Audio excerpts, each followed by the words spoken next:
So having dry eye syndrome can really suck. Not only do the eyes feel irritated and look red all the time, but then you're using eye drops throughout the day or spending money on medications, and that can be really expensive. So a lot of people ask me if there's any dry eye vitamins that they can take. So today we're going to be reviewing HydroEye from Science Based Health, going over what the research says, going over the price, how much to take, and then how long you need to be taking it before you may notice any improvements. Now here on this channel, we've talked a lot about omega-3s and how those can be helpful for dry eye, but chances are if your doctor doesn't recommend omega-3s, then they probably carry and recommend this vitamin for dry eye. The reason this brand is so frequently recommended is because the main active ingredient, called gamma-linolenic acid, or GLA for short, has been found in several studies to be beneficial for dry eye, including showing increased levels of tear production in patients completing refractive eye surgery, as well as showing improved ocular surface damage staining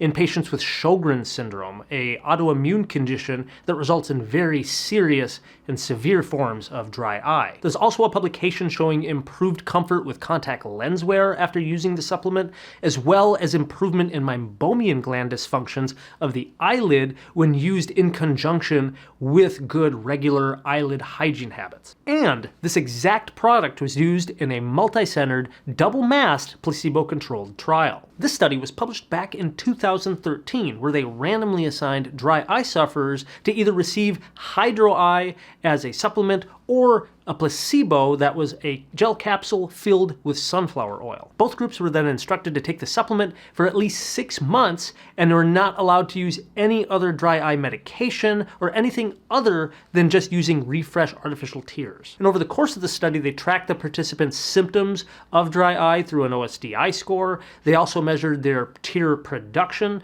as well as tear breakup time, and then also corneal and conjunctival staining, including a difficult test to do called conjunctival impression cytology, which kind of in an easy way to explain it, it measures cellular damage caused by inflammation on the white, kind of clear membrane covering the white part of the eye. Interestingly enough, this publication did not report statistically significant improvement in tear production, tear breakup time, or ocular surface staining, which was otherwise shown to improve in previously reported studies using GLA as a supplement. However, this publication did show statistically significant improvement in dry eye symptoms, as well as stability in the cellular kind of damage through impression cytology. Another fancier or better way to say that is that the patients who were taking the placebo continued to show worsening surface cellular damage on the conjunctiva, the covering on the white part of the eye, where patients taking the true HydroEye supplement, those patients actually stayed stable throughout the entire 6-month period, which overall I think is super interesting. And all of these improvements were just beginning to be found at about 12 weeks into this study. Now, the main ingredient in HydroEye is that of black currant seed oil, which contains a larger amount of gamma-linolenic acid, or this GLA, which technically is an omega-6, which you may have heard in other videos, but omega-6s are supposed to be more pro-inflammatory. But I guess this GLA happens to be an exception, because when it's mixed with omega-3s, it in fact kind of blocks inflammation from happening and kind of works as an anti-inflammatory by preventing synthesis of arachidonic acid, as well as something called prostaglandin E2. And that's the reason why it's at least hypothesized to be affecting the eyes in this way in reducing inflammation. For which inflammation plays a huge role in dry eye disease, because if you have just acute cases of dryness, the little bit of inflammation can help the surface heal. But if you have chronic dryness, that inflammation ends up just feeding the problem, causing more dysregulation of the tears, and it just never seems to heal. And that's why so many prescription medications for dry eye kind of focus on reducing inflammation. Now, based on the results of this study, and of course what's written on the bottle here, it's recommended to take 4 soft gels a day for about 3 to 6 months. And it even says specifically on the bottle that you may not notice improvements for at least 3 to 6 weeks, but to not even really assess your own comfort levels till you've used it for at least 2 months. The whole idea for it taking a longer time is that your body needs to absorb these different oils into the plasma membranes and then hopefully start changing how your body's producing inflammation. But I do think it's important to note, at least in this study, people did continue to show improvements until they were about that 6-month mark. And as far as price goes, a single small bottle here, which is about a month's supply, cost me about $35, $40 US, which if you spread that out to even a full year supply of taking HydroEye, that's still less than what some of my patients are paying for a single month supply of some prescription dry eye medications. Now, there are 3 things about this research study that we talked about that I think does need to be addressed. First of which, it is a smaller study. They only originally had about 60 participants, and by the end, they only had 38 people in the study. And then secondly, which is, if you read the footnotes, it says that there is some research backing through an unrestricted grant from Science-Based Health themselves, as well as the Virginia Eye Institute.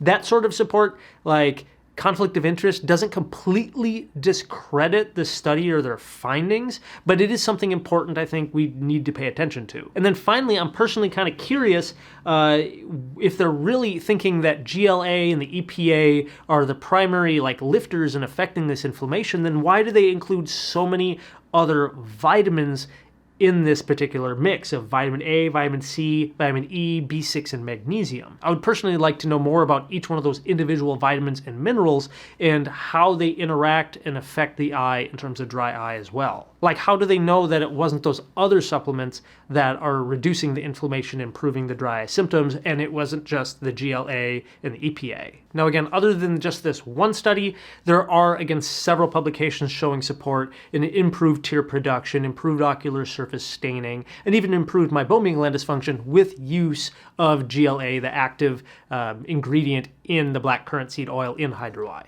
But from here, I definitely want to hear from you. Have you ever taken HydroEye, and did you find it successful? Yay, nay? Leave your thoughts in the comments, because I think other members of the community here will get a lot from just hearing your personal feedback too. And if you haven't tried HydroEye, or it's something you want to know more about, I will put additional information and resources in the description below the like button for you. And as far as my personal thoughts, it seems like just reading the research that GLA EPA mix, there's definitely seems to be some support for it in reducing inflammation and certainly for helping patients have improved dry eye symptoms.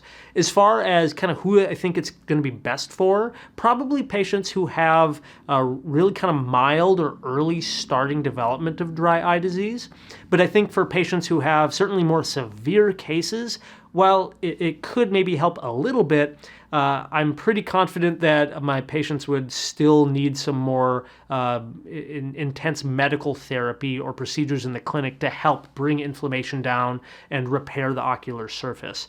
But perhaps in my own case, I may consider trying this myself. And if I was somebody that was maybe going to go get refractive eye surgery like LASIK, I may start taking this a few weeks or a month beforehand and then continue taking it as I recovered, as there's, again, at least one publication showing some benefits for post-refractive surgery. Outside of just this single brand, I do personally still have interest in understanding more of the individual vitamins and how they affect dry eye. So definitely stay tuned, because I do plan to have other videos about different foods for dry eye, as well as other vitamins for dry eye as well. Otherwise, thank you so much for watching. If you want to learn more about other treatments for dry eyes, check out our full playlist of videos coming up over here.